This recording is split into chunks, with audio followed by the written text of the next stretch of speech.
मराठा विद्या प्रसारक समाज नाशिक संचलित लोकनेते शंकरराव बाळाजी वाजे विद्यालयात संस्थेचे आद्य संस्थापक रावसाहेब थोरात यांचा जन्मदिन समाज दिन म्हणून उत्साहात साजरा करण्यात आला। कार्यक्रमाच्या प्रारंभी मान्यवरांच्या हस्ते दीप प्रज्वलन व प्रतिमा पूजन करण्यात आले। माजी आमदार डॉक्टर सुधीरजी तांबे यांनी रावसाहेब थोरात यांच्या शैक्षणिक व सामाजिक कार्याचा गौरव केला। सर्वसामान्य विद्यार्थ्यांना शिक्षणाच्या प्रवाहात आणण्यासाठी त्यांनी केलेलं कार्य प्रेरणादायी असल्याचं सांगत विद्यार्थ्यांनी त्यांच्या विचारातून प्रेरणा घेऊन समाज व राष्ट्र निर्मितीत योगदान द्यावे असे आवाहन केले। मुख्याध्यापक राम ढोली यांनी रावसाहेब थोरात यांच्या कार्यकर्तृत्वाची तसेच मविप्र समाजाच्या शैक्षणिक वाटचालीची माहिती विद्यार्थ्यांना दिली। तालुका संचालक कृष्णाजी भगत यांनी शिक्षण हेच समाज परिवर्तनाचे प्रभावी साधन आहे असं सांगत विद्यार्थ्यांना मार्गदर्शन केले।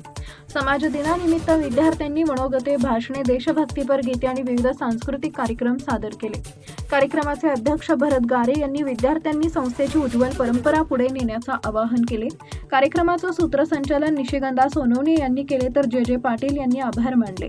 यावेळी शालेय समिती सदस्य, शिक्षक, शिक्षकेतर कर्मचारी आणि विद्यार्थी मोठ्या संख्येनं उपस्थित होते। टाइम्स ऑफ महाराष्ट्रसाठी नाशिक प्रतिनिधी नवनाथ अवघड यांचा रिपोर्ट। त्यांनी खऱ्या अर्थाने ही क्रांतीची ज्योत लावली। महात्मा ज्योतिबा फुले आणि सावित्रीबाई फुले यांनी सांगितलं की प्रिय विद्यार्थी मित्रांनो, आज आपण कर्मवीरांना वंदन करण्यासाठी या ठिकाणी हा कार्यक्रम आयोजित केला आहे। सर्वप्रथम मी आपल्या सर्वांची माफी मागतो। खरं म्हणजे सत्यजित तांबे येणार होते आणि मी ओझरला हाच कार्यक्रम आहे, तो 8:30 वाजता आहे आणि त्यामुळे मला इथून लगेच जावं लागतं। त्याबद्दल पुन्हा एकदा